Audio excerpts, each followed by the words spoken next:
¿cómo le va? Aquí cerrando la semana, una semana atípica por el clima que hemos tenido. Sigue haciendo calor en Buenos Aires.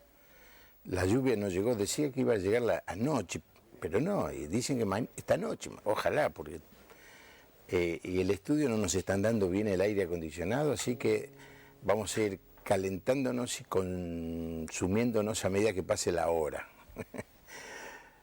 Pero bueno, la dicha de poder hacer el programa como cada noche y entrar en su casa y tener estas charlas. El programa de ayer fue magnífico con Alejandro Rodríguez, nos contaba de sus viajes y un tema muy interesante, ¿no? Que el que tratamos. Y mi programa en esta noche es con esos invitados que a mí me gusta tener para preguntarle todo lo que se me ocurre y ellos contestan todo lo que saben. Más que eso no pueden. Y la verdad que a mí me encanta estos diálogos y le voy a decir la verdad, porque aprendo muchísimo. En otros programas pregunto y ya sé cuál es la respuesta, pero en este no tanto. Pregunto porque no sé. Mi invitado en esta noche es el rector, el decano, no me acuerdo bien cuál, rector del Seminario Internacional Teológico Bautista, mi amigo Carlos Villanueva. ¿Qué tal, Carlos? ¿Qué tal, compañero? Bien. Gracias por invitarme otra vez. No, vos sos acá de la casa, me encanta que vengas y a mí me encanta hacerte poner nervioso. Sí, no sé, lo lograste. ¿Lo lograste? Sí, lo lograste. Hoy el tema que vamos a charlar, porque vos sos especialista en Antiguo Testamento. Antiguo ¿no? Testamento. Antiguo Testamento. Sí, sí. Y lees hebreo. Sí. O sea, si te traen una Biblia en hebreo, la lees. Sí, en términos generales sí. En términos generales, sí. El hebreo antiguo, el hebreo actual. Claro, hay una diferencia entre el hebreo antiguo y el hebreo actual, eso es muy claro, ¿no? Sí. El hebreo es un milagro como lengua, porque es una lengua que dejó de existir y que resurgió cuando aparece el Estado de Israel, ¿verdad? Sí. Que ellos tomaron y obviamente tuvieron que adaptar e incorporar un vocabulario que no existía del hebreo escrito hasta ese momento. Claro. Porque el hebreo casi se fijó en no solo en los textos bíblicos, sino básicamente en los textos rabínicos. Se fijó en un momento, en la Edad Media, hacia el mediados de la Edad Media, ahí se fija el idioma y queda escrito. Y así se leía, se hablaba, pero en esos términos. Cuando resurge, a mediados del siglo XX, deben rearmar el idioma, y fue una tarea muy, muy, muy interesante que hicieron, incorporando mucho vocabulario por cosas que no existían Claro, en su automóvil, momento. por ejemplo. Automóvil, teléfono. Computadora, teléfono, electricidad. Claro. Interesante. ¿Y cómo solucionaron esos problemas? Poniendo las palabras, por ejemplo, iba a comentar eso, en el anterior primer viaje a Israel, veo un cartel en un lugar y le digo a los que iban conmigo, ¿saben qué es eso? Es el negocio, estábamos viendo de lejos y estaba cerrado. No, es una pizzería, porque tenía escrito en hebreo la palabra pizza. Es decir, ¿cómo iban a decir esa masa redonda con queso arriba? Con queso arriba. Y la única forma es pizza, pero la escribían con caracteres hebreos. Claro. Así hacen con McDonald's, que está escrito con caracteres hebreos. Entonces, ¿qué hicieron? Es decir, reinventaron el idioma, ¿no? No tenían otra opción. Claro. Ahora hemos charlado de Génesis, de los profetas, y hoy le he propuesto a Carlos hablar de un grupo de libros que hay en el Primer Testamento, o el Antiguo Testamento, perdonen los... O la Biblia hebrea. O en la Biblia hebrea, sí, quizás mejor, la Biblia hebrea, que son llamados los libros poéticos o los libros sapiensales. ¿De dónde viene esa palabra sapiensales, Carlos? De la concepción de que son libros de sabiduría, ¿verdad? Quizás podríamos decir libros que enseñan, libros que tienen una enseñanza o una sabiduría intrínseca. En nuestra Biblia tenemos 3 libros llamados sapiensales, ¿verdad? De hecho, debemos reconocer que existen en las Biblias católicas 2 libros más llamados deuterocanónicos, es decir, que entraron al canon mucho después que los libros que en términos generales las iglesias evangélicas y un buen número de iglesias aceptan como los libros inspirados por Dios, ¿no? Que son los protocanónicos, por llamarlo de alguna manera, para diferenciarlo de los deuterocanónicos. Allí nosotros tenemos 3 libros que indican 3 movimientos de la literatura de sabiduría. A mí me parece muy interesante los 3 libros que tenemos en nuestra Biblia y cómo los 3 libros nos muestran distintas maneras de acercarse a lo que es la sabiduría. Porque la sabiduría en el Antiguo Oriente, e Israel formaba parte de ese movimiento del Antiguo Oriente, era tratar de enseñar cómo vivir bien. La sabiduría en los pueblos paganos intentaba enseñar cómo vivir bien utilizando, ¿cómo diríamos?, estrategias humanas.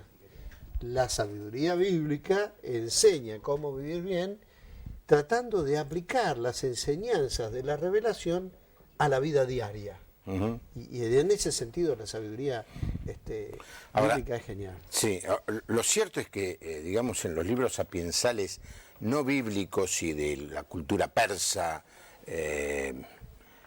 no sé si la cultura egipcia tendría libros sapiensales. Sí, por supuesto, sí. Y tiene relación con la cultura, con los textos del Antiguo Testamento. Claro, la manera de comunicar también es muy interesante a través de aforismos, de máximas, de frases breves que encierran todo un cúmulo de sabiduría, ¿no? Sí. En realidad, la sabiduría bíblica tiene, yo te decía, hay 3 libros que significan... ¿Cuáles son, dicho ese paso? Vamos a decirlo. El libro de Job, el libro de Proverbios y el libro de Eclesiastés. Son los 3 ejemplos que al mismo tiempo representan 3 maneras de enseñar acerca de cómo vivir. Ahora, Carlos, algunos autores incluyen el libro de los Salmos. Bueno, es que dentro del libro de los Salmos, dentro de la poesía hebrea, hay distintos géneros literarios. Dentro de los géneros literarios está el género de sabiduría. Uh-huh. Hay poesía sapiencial, ¿verdad? Comenzando con el Salmo 1, ¿verdad? Bienaventurado el varón que no anduvo en consejo de mares, sino es un salmo típicamente sapiencial, el Salmo 1, y el otro gran salmo sapiencial es el Salmo 119, el capítulo más largo de la Biblia, sí, porque tiene todo un desarrollo de explicar el lugar y el valor de la palabra de Dios. En frases. ¿Con qué limpiará el joven su camino? Con guardar su palabra. En mi corazón he guardado tu dicho para no pecar contra ti. Es decir, es un típico estilo sapiencial. No hay duda que el Salmo 1, Salmo 119, para mostrar los 2 salmos más conocidos probablemente, o 2 de los más conocidos del Salterio, que es sapiencial. Pero los libros que son específicamente sapienciales, que a mí me parece muy interesante, es el libro de Job, el libro de Proverbios y el libro de Eclesiastés. ¿Por qué digo esto? Bueno, no sé. No, este es el tema. Ahora lo vas a explicar, tenemos 1 hora. Sí.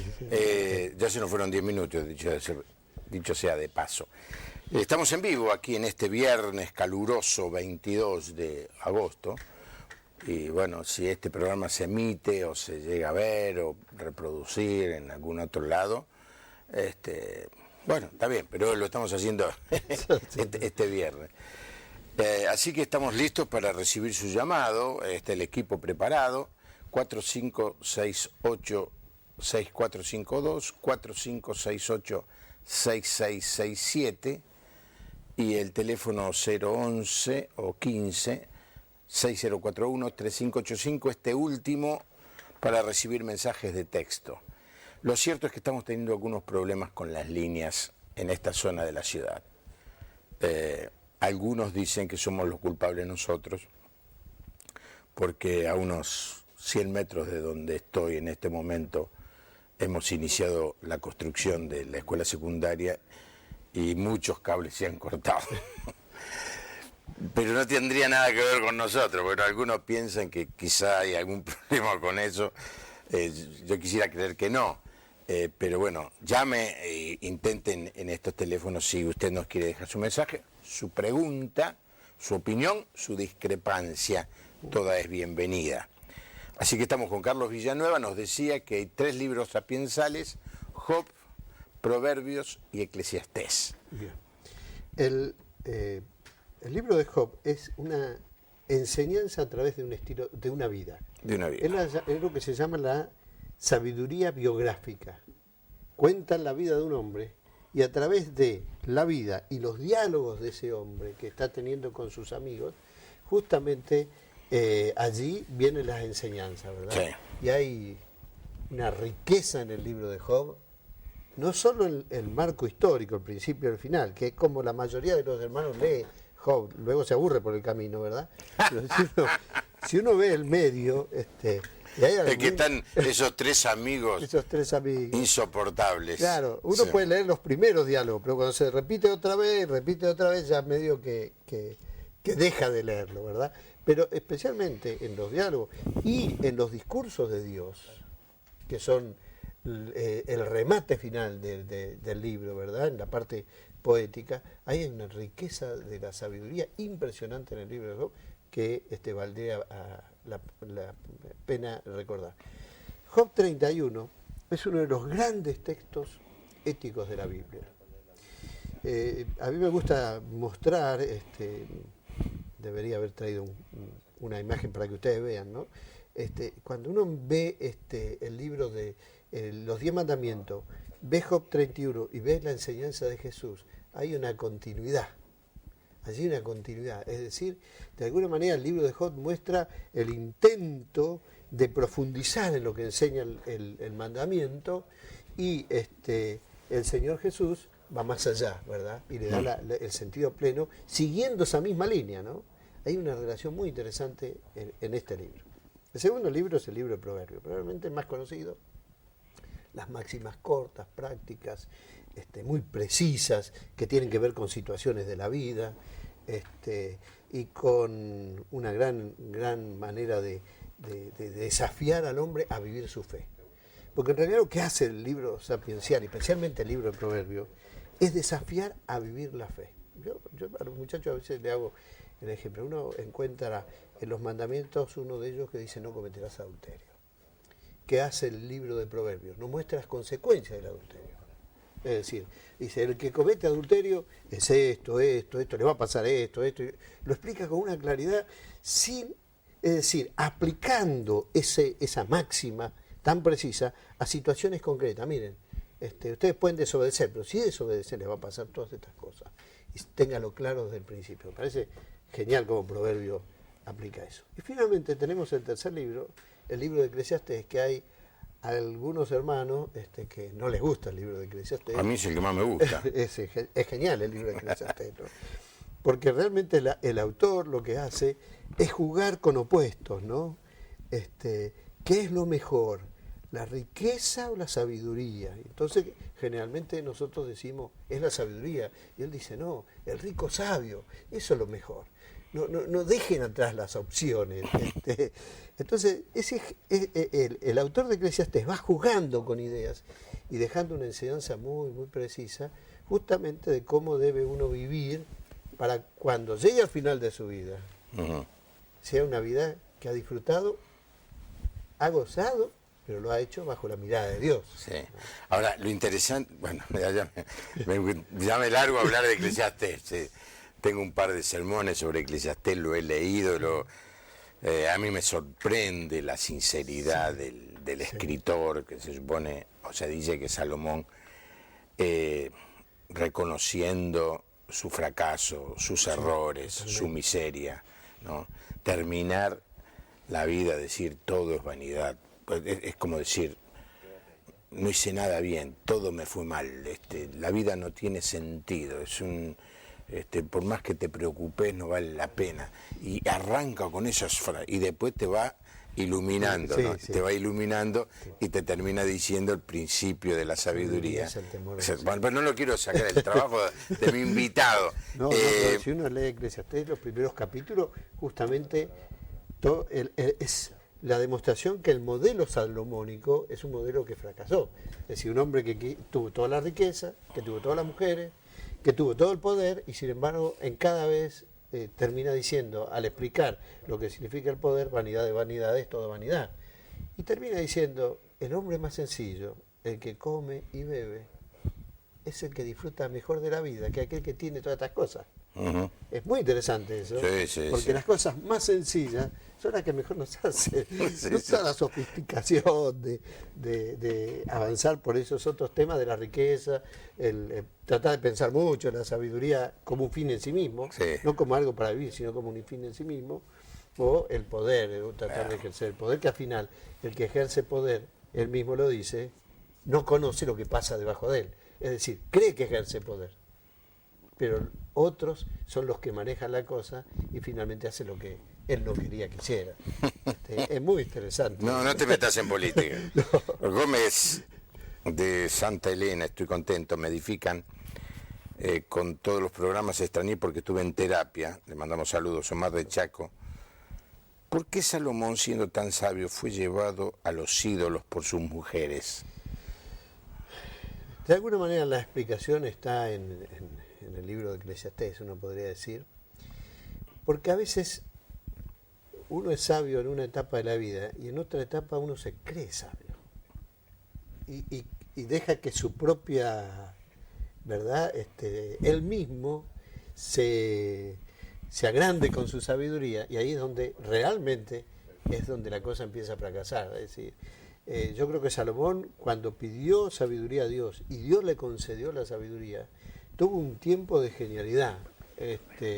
Sin embargo, cuando él empezó él mismo a creerse sabio, y él mismo a creer que era su capacidad humana lo que le permitía vivir, Sí. fue cuando comenzó el desbarranco, ¿no? Es decir, Salomón es el responsable de la división del reino, ¿verdad? Por sus decisiones políticas y por estas decisiones que tienen que ver con... Claro, en general se le echa la culpa al hijo, ¿no? Pero en realidad Salomón le dejó al hijo lo que podríamos decir una bomba de tiempo haciendo tic-tac. El hijo no la supo manejar, pero la bomba no la puso allí. Robán, pobre, él simplemente abrió el paquete Sí. y le estalló en la mano. Sí. No tuvo la habilidad para abrirlo. Ese es otro tema. Ahora, Pero- ¿con qué actitud debemos, o ver, de qué manera, la actitud, la mejor manera de aprovechar, por ejemplo, la lectura del libro de Job? Es decir, es muy interesante el libro de Job, porque a veces uno lee las palabras de los amigos y ahí encuentra frases geniales, ¿no? Y el tema del libro de Job no es que las palabras de los amigos estaban equivocadas, era cómo los amigos aplicaban las palabras. A ver si me explico. El principio que planteaban los amigos es: el pecado trae castigo. Sí. El error de los amigos es pensar que todo lo que sufre es porque ha pecado. Ujú. Es decir, invertir la lógica, ¿verdad? O el razonamiento. El pecado tras castigo. Vos estás sufriendo, por lo tanto vos sos pecador. Y Job le decía: a ver, explíqueme en qué soy pecador, porque yo no recuerdo haber hecho algo para merecer lo que estoy haciendo. Lo que los amigos decían estaban bien. Lo que pasa es que al aplicarlo desde una manera de razonar suya, es donde ellos se equivocaron. Y uno puede leer cosas de los amigos y decir: qué interesante lo que dice. Pero hay que tener cuidado, porque en el fondo, si uno sigue todo el razonamiento de los amigos, llega a un final equivocado, como es el final que los amigos plantearon, ¿no? Y Dios los condena al final. Sí, sí. Ahora, a ellos como... en la argumentación esa de los amigos, digámoslo, a veces es escuchada en este tiempo. Pero totalmente. Gente que se acerca a un enfermo y le dice: vos estás enfermo porque cometiste algún pecado. Que es una imprudencia Sí. mayúscula, Sí, porque sí. la pobre persona no solamente ahora lucha contra su enfermedad, sino que lucha con la culpa. La culpa, es decir, lo cargamos con otro problema. Lo cierto es que a veces, o en algunas ocasiones, el pecado produce enfermedad, pero no siempre. No siempre. Y eso no lo vamos a saber nosotros, ¿sabes? Por eso hay que tener mucho cuidado con personas que hacen definiciones o conclusiones apresuradas. Y la definición del cuarto amigo, porque a veces me gusta pensar que Job es como los tres mosqueteros, que eran cuatro, tiene allí los tres amigos, luego aparece el cuarto amigo al final, que dice, estuve callado hasta el final esperando que ustedes dieran alguna palabra genial y no la dicen, yo la voy a dar. Es decir, este es el argumento quizás más utilizado por muchos evangélicos, que también para mí es un argumento que tenemos que tener cuidado de usar. El cuarto amigo lo que dice es, el castigo es un modo en que Dios nos enseña y nos guía. Muchas veces yo lo he recibido. Yo he pasado momentos difíciles en mi vida, en mi salud, y entonces decía, bueno, el Señor está purificándote para algo mejor. Y a uno le da ganas de decir, el que está sufriendo, bueno, que busque otro camino. Es decir, a ver, tengo que pasar por esta para ser mejor. Podría decírmelo de otra manera, ¿no? Es un argumento que tiene una cierta lógica, pero no siempre se puede aplicar como lo aplicaba este cuarto amigo de Job, ¿no? Sí. La auténtica respuesta al problema de Job se encuentra en los discursos de Dios. Y si uno lee los discursos de Dios, son solo preguntas. Son solo preguntas. Dios le empieza a preguntar a Job y a los amigos, a ver, contesten esto. Nadie supo contestar ninguna de esas preguntas. De hecho, muchas de ellas la ciencia contemporánea no tiene respuesta para esa pregunta, sigue sin respuesta para esa pregunta, y muestra que los propósitos de Dios no son los de los hombres. Claro. Y hay que estar dispuesto a confiar y a esperar en Dios. Hay una gran enseñanza en el libro, ¿verdad? Sí. Todo el libro es un libro lleno de preguntas, ¿no? Sí. Y Dios no contesta ninguna pregunta de esas. No. Lo único que dice allí en esos últimos 2 capítulos, les hace preguntas a ellos para decir, yo soy Dios. Claro, yo hago lo que quiero, yo creé el mundo, las estrellas, los animales, hasta se menciona el hipopótamo. Sí. Que la gran pregunta es cómo sabía el escritor que en su vida había habido un hipopótamo y lo menciona como uno de los animales. Sí. Porque Dios dice, muchachos, dice, yo sigo siendo Dios, ustedes hagan todas las preguntas que quieran. Sí, y quieren explicarme. Sí. El problema es de los amigos, es muchas veces el problema de algunos hermanos nuestros contemporáneos, es tratar de explicar a Dios. Sí. A Dios no se lo puede explicar. Queremos entender cómo Dios actúa. No es así la cosa, ¿verdad? Hay que aprender a confiar y descansar en Él y esperar en Él. Sí. Y no tratar de explicar por qué Dios hace esto, por qué Dios no hace aquello, o que Dios debiera hacer esto. No es así la cosa. Y me parece que el libro de Job es una genialidad en ese sentido. Sí. Es muy interesante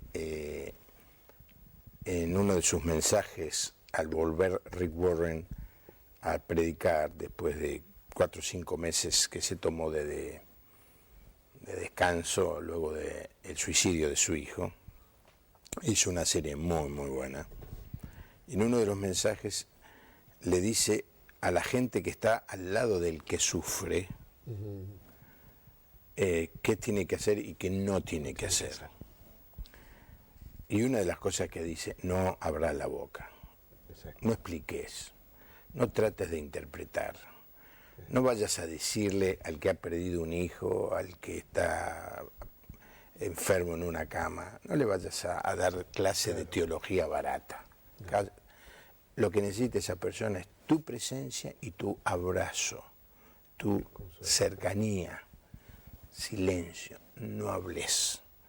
Y a mí me gusta mucho porque muchas veces yo me he dado cuenta que la gente se acerca a alguien que está sufriendo y le dice cosas imprudentes, con buena intención, sí, por supuesto, pero imprudentes. Por supuesto. Y las personas que están sufriendo no necesitan discurso, necesitan afecto, la presencia de alguien que esté allí. Saludos y un recuerdo cariñoso para un señor profesor, Patricia y Marcelo Piglia. Sí. Yo fui profesor también.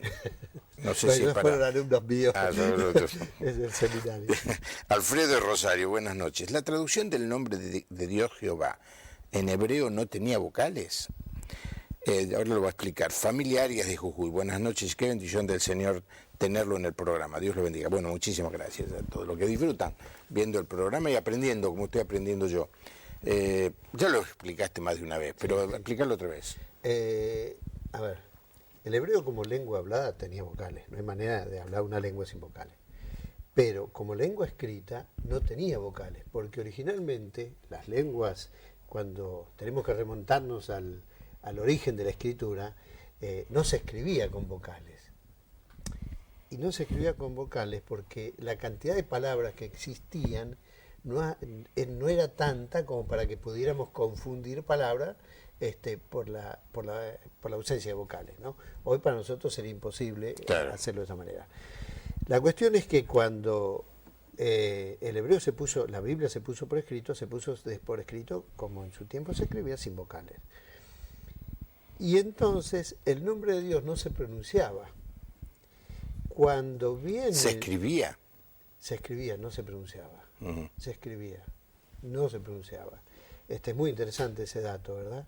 Y cuando se escribía, no se podía parar de escribir hasta que se terminara. Ajá. No se podía escribir si uno hacía mucho tiempo que estaba escribiendo. Tenía que descansar y tenía que asearse para escribirlo. No se podía escribir si estaba oscureciendo, porque existía la posibilidad de que al escribirlo, por la sombra, uno no pudiera escribirlo bien. Entonces, había una serie de reglamentación para cuando se llegaba al nombre de Dios, ¿no? Se escribía sin vocales, por lo tanto se perdió la pronunciación original.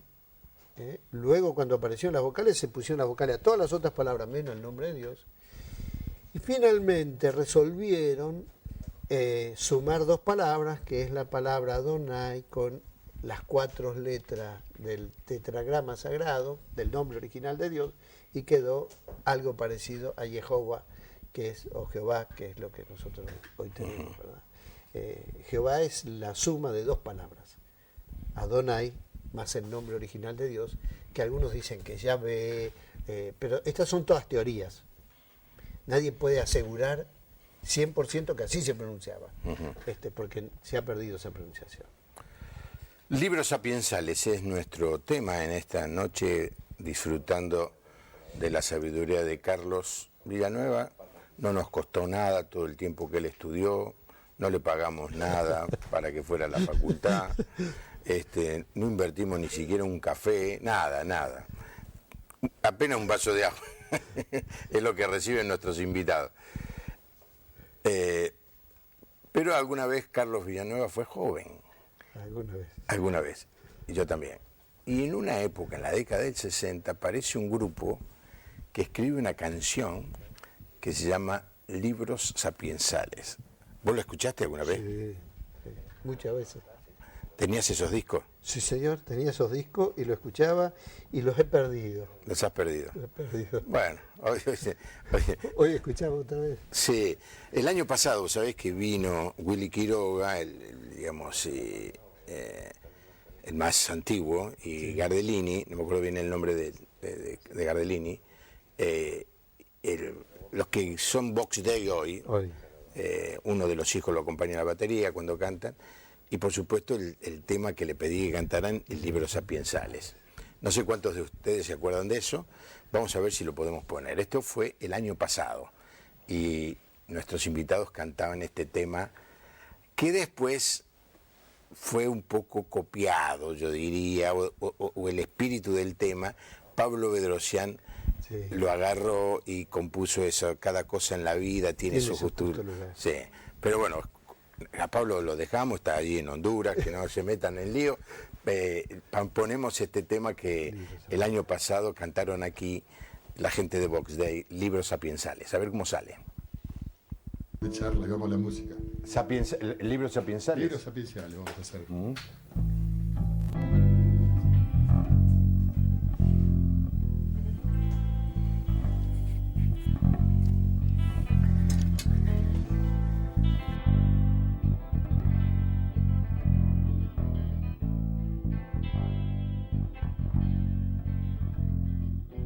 De sol a sol, labrando tierra tendrás tu pan.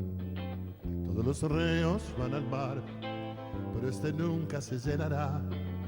Todos los ríos siempre volverán a donde salieron para comenzar a correr de nuevo. Lo que siempre fue lo mismo será, lo que siempre hiciera repetirá.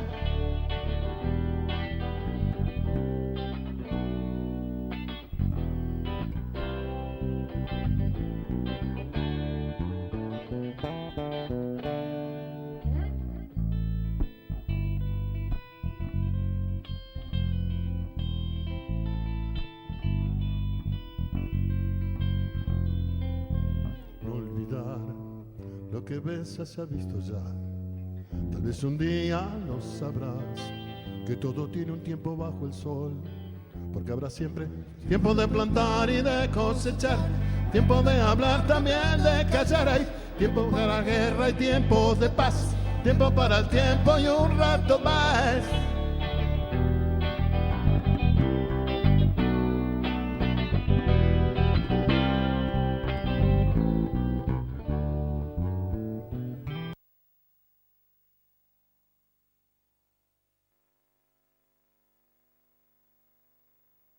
¿Vos te lo acordabas? Sí, totalmente. Te hice llegar te llevé a la infancia, a la sí, adolescencia. A la adolescencia, exactamente. Bueno, aquí estamos con Carlos Villanueva hablando de los libros sapiensales. A ver, leo Familia de Jujuy. Buenas noches, bendiciones. María de Balcarce, miro el programa todas las noches, es mi compañía. Y dice, la enfermedad puede ser por falta de perdón. Mensaje de Facebook, hermanos, Dios los bendiga, nos regalaron un televisor, así que podemos volver a aprender en el programa. Soy Maximiliano de Tres Arroyos, Emiliano de Córdoba, los felicito por el programa. Bueno, está Facebook, ahí está, La Puerta Abierta TV. Yo no lo promociono tanto, pero hay muchos televidentes que reaccionan al programa. Se me ocurre que están viendo el televisor y tienen están con la computadora, ¿no? Sí, la computadora, el telefonito o sí, tablet. O la tablet. Mi señora se enoja muchísimo cuando me ve haciendo algo en una computadora, mirando la tablet y viendo algo por televisión. Dice, ¿cómo puedes hacer? Bueno, uno es un maniático, ¿no? No sé si maniático, pero... Yo también lo hago. Che, Carlos, Job ya está. Vamos a Proverbios, que quizá es el más fácil de leer. Sí. Que se recomienda inclusive leerlo un capítulo por día al comienzo de un mes, porque tiene 31 capítulos. Exactamente, tiene 31 capítulos. El libro de Proverbios es un libro muy, muy interesante. Es un libro que muestra no solamente la sabiduría israelita, sino la sabiduría fuera de Israel. Parte de los últimos 2 capítulos son escritos por 2 personajes que no pertenecen a la comunidad de Israel. Estos 2 personajes son Agur y Lemuel, ¿verdad? En el caso de uno dice que es rey, pero no hubo ningún rey en Israel que fuera con ese nombre, con Lemuel. Entonces uno dice, ¿de dónde era rey Lemuel? Y era rey de un grupo, porque nuestra Reina Valera, y una de las cosas que quizá en un momento puedo mencionar, traduce la profecía y en realidad lo que dice el texto hebreo es Masa, que es el nombre de un grupo, de una tribu, que eran vecinos de Israel y compartían algunas cosas juntos. Entonces, probablemente Lemuel era el jefe, el rey, el líder. El cacique, sí. Sí, de esa hay que tribu. entender que cuando se dice el rey de tal ciudad, rey de tal ciudad, era el jefe, el manda más. No es que tenían la corte, no. No es el rey que vemos por televisión no. En esos programas de la Edad Media, que cuentan de la Edad Media. Entonces ahí está Lemuel y Agur, que son vecinos de Israel y que están dejando su escrito. Hay una de las cosas que debemos recordar. Israel adoraba a Dios, pero había otros pueblos que adoraban a Dios también. Uno recordará en la antigüedad a Melquisedec, que era un sacerdote de Dios, ¿verdad? A quien Abraham reconoció como sacerdote de Dios y le dio los diezmos. Y a lo largo de la historia siempre hubo pueblos vecinos de Israel que a través de la influencia de Israel, porque fue llamado para ser testigo, o a través de su conocimiento de Dios, adoraron a Dios de la misma manera que Israel. Entonces, no nos debe extrañar que Agur y Lemuel aparezcan allí.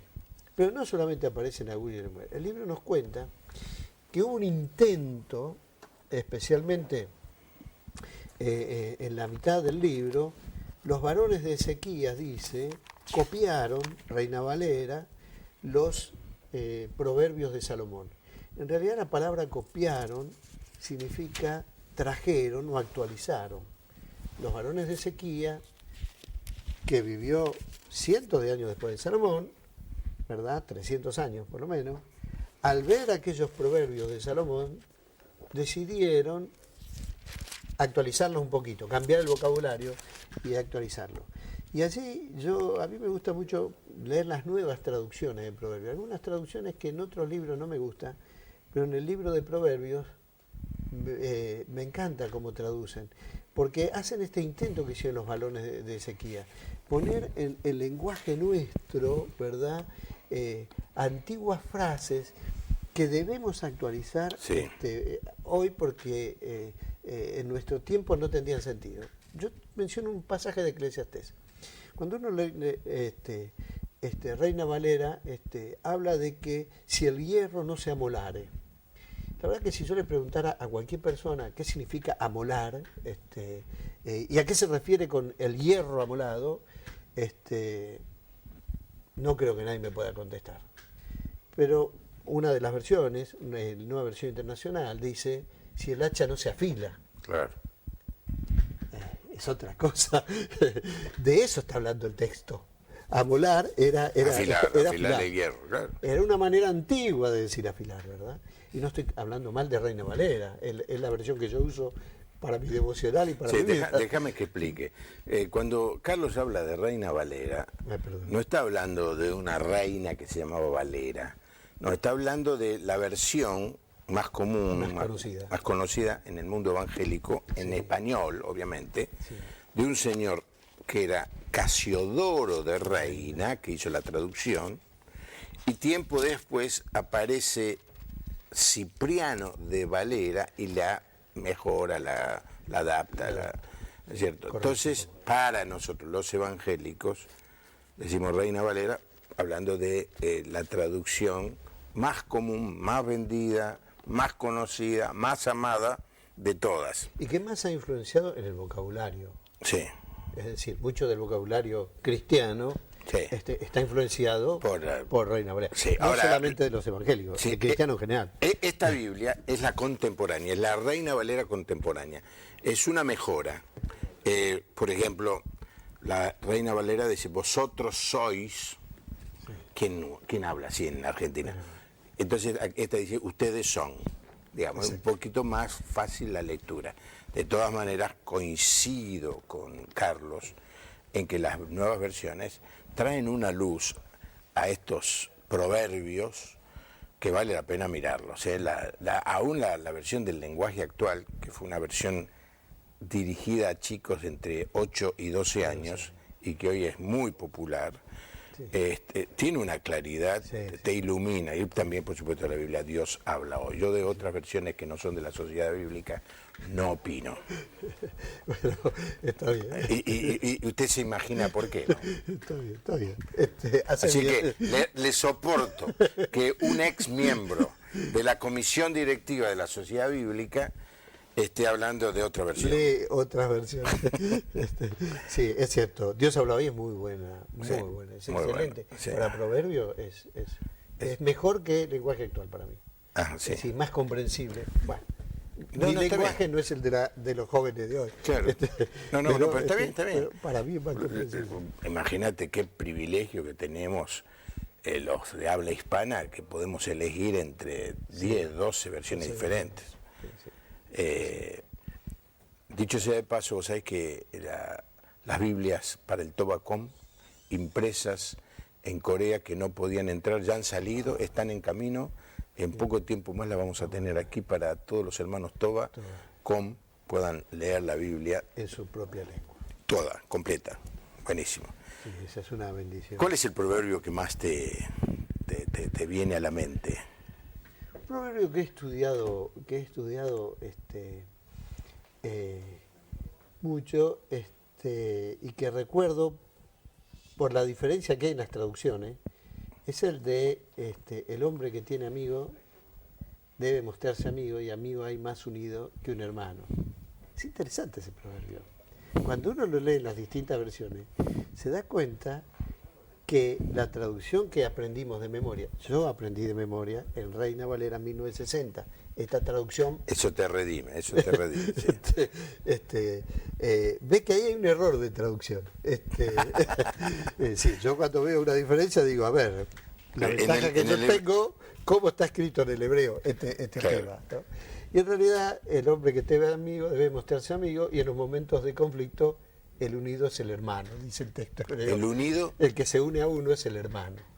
No, totalmente diferente. Totalmente diferente. Por eso yo este lo tengo muy, muy presente. Y hay otro proverbio sobre el cual prediqué hace muy poco, porque también me gusta, donde dice: compra verdad y no la vendas. Y no la vendas. Ajá. Es interesante. Sí, muy bien. Es decir, nos habla de mantenerse en los principios, ¿verdad? Ese proverbio, creo que es un proverbio que los ministros del Evangelio tendríamos que tenerlo anotado en algún lugar, porque a veces vendemos la verdad por ciertas cosas. Y ahí dice: adquiere, compra la verdad y no la venda. Es interesante. Yo en la reflexión con mis hermanos les decía: miren, la verdad tiene un valor, tiene un costo. Y si me cuesta, no tengo por qué renunciar a ella en busca del éxito o en busca de cualquier otra cosa, ¿verdad? Yo, al tener la verdad, me tengo que mantener firme en esa verdad, porque con esa verdad voy a poder lograr aquellas cosas que necesito. Es un proverbio genial. Proverbio 23. La verdad es que podríamos hacer un programa, le voy a decir esto, un programa por cada uno de los proverbios, pues o de los temas que trata los proverbios. Por ejemplo, hace mucho no predico un sermón que lo titulé Un león, dos leones, ningún león. Porque dice el perezoso: hay un león en la calle. Y por supuesto, si hay un león en la calle no sale a trabajar. Versículos después aparece y dice: hay un león en el camino. No solamente en la calle del pueblo hay uno, sino que en el camino. En realidad no había ningún león. Es que el tipo era un perezoso y no quería trabajar. Habla mucho de la pereza. La pereza.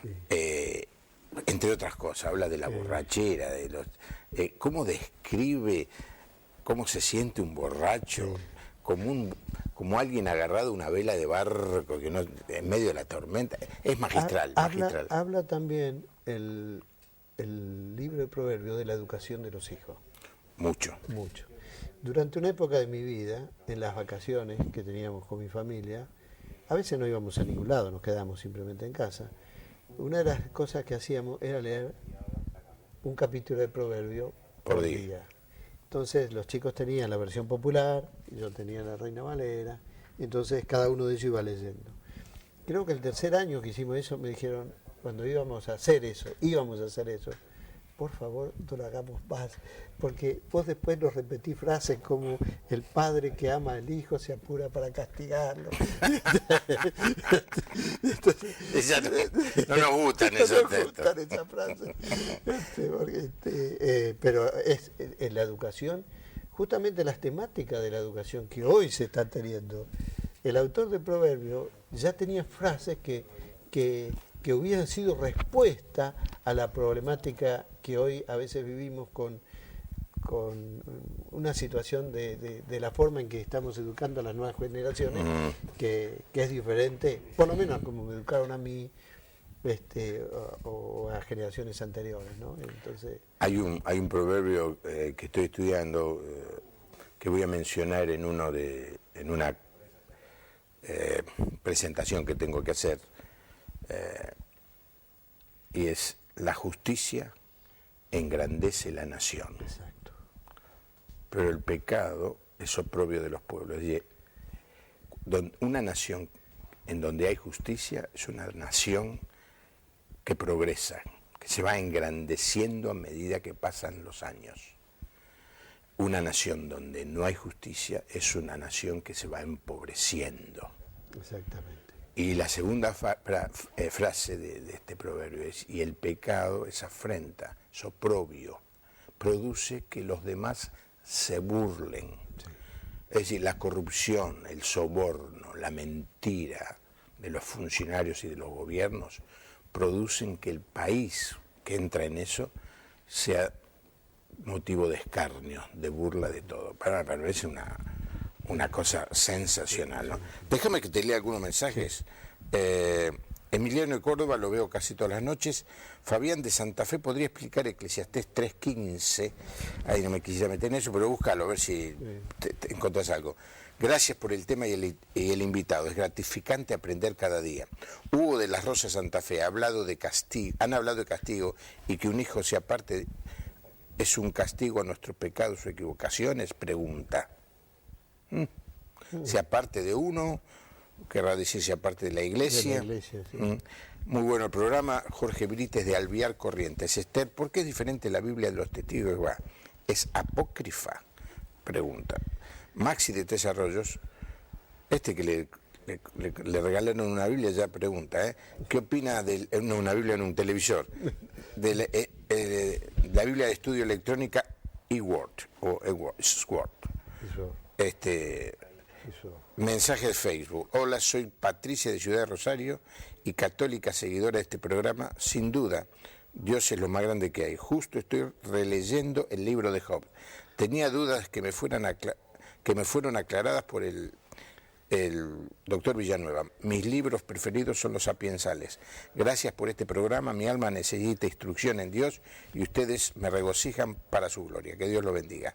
Mira vos, es Patricia Rivas. Nos manda todo esto por Facebook. Está leyendo justamente los libros de sapiensales. Bueno, buenísimo que te haya coincidido, ¿no?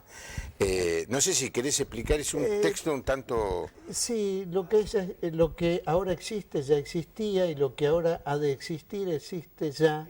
Dios hace que la historia se repita.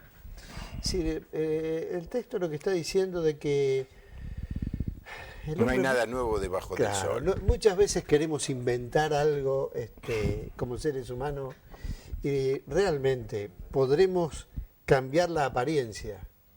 Muchas veces en el pecado dice, hay pecados nuevos. No, mire, no hay tanto pecado nuevo. En realidad son los mismos pecados. Lo único que le cambiamos la apariencia, la pintura, pero el pecado siempre es el mismo y se sigue repitiendo la pecaminosidad del hombre. Y la posibilidad del hombre de salvación sigue siendo la misma, ¿verdad? No hay otra opción. Yo creo que el texto lo que está tratando de decir es aquello de lo que están buscando una genialidad, una novedad absoluta. No hay nada nuevo. No hay nada nuevo. No van a inventar cosas nuevas. Lo que vos hablabas de la corrupción, uno es interesante cuando lee algunos textos de la época antes de la Biblia babilónica, ya se hablaba de la corrupción, Sí. Y se hablaba de los impuestos caros. Claro, el caso de Salomón. Salomón lo hizo, pero 1000 años antes de Salomón también había impuestos caros. Y uno dice, ¿será posible? No hay nada no nuevo. aprendimos nada. Nada, aprendimos nada. 4000 años y todavía seguimos con los mismos problemas. Sí. Es una confirmación de lo que él está diciendo. Bueno, hablamos de Job y hablamos de Proverbios. Vamos a mencionar el último, Eclesiastés. La Biblia católica tiene dos libros que son Eclesiástico y el libro de sabiduría, que lógicamente nosotros no vamos a hacer comentarios sobre esos libros, no están en nuestra Biblia, ya lo explicamos eso en otro programa, y usted me dice, ¿en qué programa? Y busque en YouTube La Puerta Abierta, Carlos Villanueva, y hay 3, 4 programas que hicimos allí en la web. Me decía, el otro día increíble, me decía el que maneja, sube los programas a la web y todo, es un trabajo que lleva tiempo, no es tan simple. Tenemos entrada de más de 95 países, gente que se mete a mirar los programas. Bueno, si pone Carlos Villanueva, La Puerta Abierta, va a aparecer algún programa en donde se explica eso. Sí, una prima de mi esposa, que vive en España, nos llamó para hablar de los programas en los cuales yo estuve, y yo no estaba viniendo últimamente. Y le preguntamos, ¿cómo lo ve? Bueno, lo empezó a ver por YouTube. De todas maneras, hay un canal en España que lo está pasando a las 7 de la tarde, en España. Puede ser. Y no sé de dónde lo saca, posiblemente lo baje de YouTube. Sí. Bueno, vamos al Eclesiastés, nos quedan 6 minutos, un poquito más, para explicar uno de los libros más fascinantes de la Biblia. Sí, muy, muy fascinante, y vuelvo a decir, Eclesiastés es un libro que hay que tomarlo, hay que tomarlo en conjunto. Claro. No es un libro, salvo algún lugar, como ese pasaje de Eclesiastés 10:10, que hablábamos de si el hacha pierde su filo. Sí, o el capítulo 3, que hay tiempo para todo. Es decir, que son pasajes que uno puede mirarlo casi aislado. En general hay que mirar en conjunto. Caso contrario, uno puede terminar con una mala imagen de lo que está diciendo, porque es lo mismo que si en un diálogo alguien tomara solamente una frase del diálogo y la sacara de contexto, y podría significar que está diciendo algo que no es lo que está diciendo. Sí. Por ejemplo, cuando el autor dice no seas demasiado justo ni seas demasiado Claro. malo, entonces dice, ¿qué? No hay que ser justo. ¿Qué es lo que está diciendo? No, está usando otra vez el método de oposición para enfrentar dos ideas y luego dar su opinión. Entonces, cuidado con tomar alguna de estas ideas, Sí. porque en ese sentido se pierde el auténtico sentido del libro. Alguien puede agarrar la Biblia y decir, la Biblia dice que no hay Dios. Exacto. Claro, hay un texto que dice, Sí, dice el necio en su corazón, no hay Dios. Yo agarro solo la frase, no hay Dios, y la Biblia dice que no hay Dios. No, la saca del contexto, el necio dice eso. Que no hay Dios, exactamente. Y eso sucede con el libro Eclesiastés. libro Ojo, Eclesiastés. tener cuidado al leerlo. Porque si uno no lo mira en el contexto, el libro puede ser malentendido. Pero el final de Eclesiastés es el final genial, ¿no? Que muchos alumnos de los colegios y de los seminarios suelen repetir. El mucho estudio es fatiga para la carne. Sí. No, ¿por qué no estudió? No, porque soy obediente al texto bíblico. El mucho estudio es fatiga para la carne. En realidad lo que el autor está planteando no es solo el mucho estudio, sino es el hecho de que el estudio se convierta en un fin en sí mismo. En este sentido hay algo que aclarar sobre la sabiduría, la sapiencial de la Biblia. La sabiduría bíblica es una sabiduría práctica. No es el saber teórico, es el saber... No es la acumulación de conocimiento. No. Teóricamente, intelectualmente. Puede estar lo intelectual, pero lo que es básicamente el saber hacer o el saber vivir. Uh-huh. Porque uno puede ser un gran psicólogo, perdónenme los psicólogos, se puede decir de muchas otras cosas, y tener problemas emocionales que no puede resolver. Sí. Entonces, lo que el autor de Eclesiastés, los sabios de la Biblia, lo que plantean es, la clave es cómo uno vive, es el saber vivir. Sí. Uno puede decir, yo soy un gran economista, pero no me alcanza el sueldo para llegar hasta fin de mes. Bueno, no serás tan gran economista, porque se supone que si fuera así, tendría la manera de resolver estos problemas. Justamente, eso es lo que plantea el autor de Eclesiastés al final. Cuidado con el estudio como un fin en sí mismo, aún con el estudio de la Biblia, Sí. como un fin en sí mismo.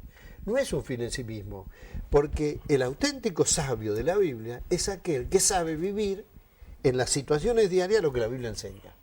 Es decir, sabe llevar el mensaje de la vida a la cuestión práctica. Sí. Esa es la sabiduría. Y no necesariamente la persona tiene que ser muy ilustrada. Fíjese lo que dice el Salmo 19.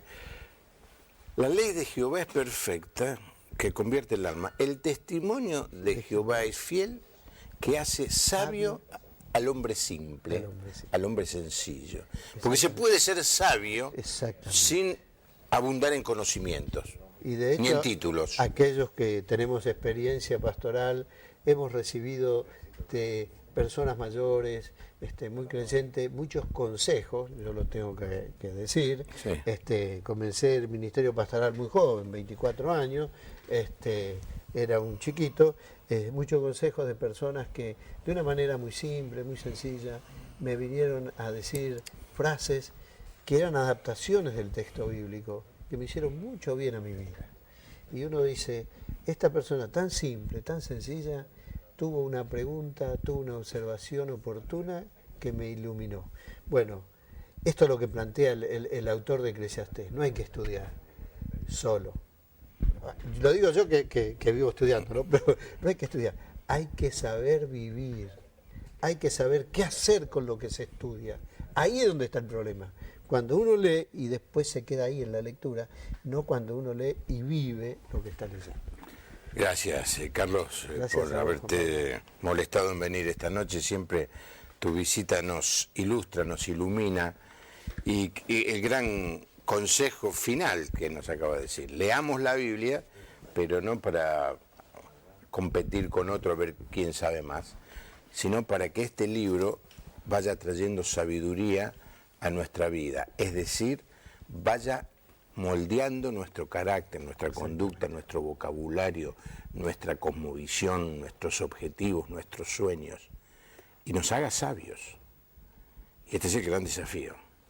Ahora, qué bendición poder tener la Biblia en nuestra mano y poder leerla y poder ser afectados por la lectura, porque lo más importante no es conocer la palabra de Dios, sino conocer al Dios de la palabra. Amén. Asegúrese de ir este fin de semana a una iglesia donde enseñen la palabra de Dios, que le hablen de cómo obedecer y vivir esta palabra, y que quien la esté enseñando muestre con su conducta y con su vida que es fiel a lo que dice esta palabra y a lo que está enseñando. Que tenga un muy buen fin de semana. Nos encontramos aquí el lunes. Que Dios le bendiga.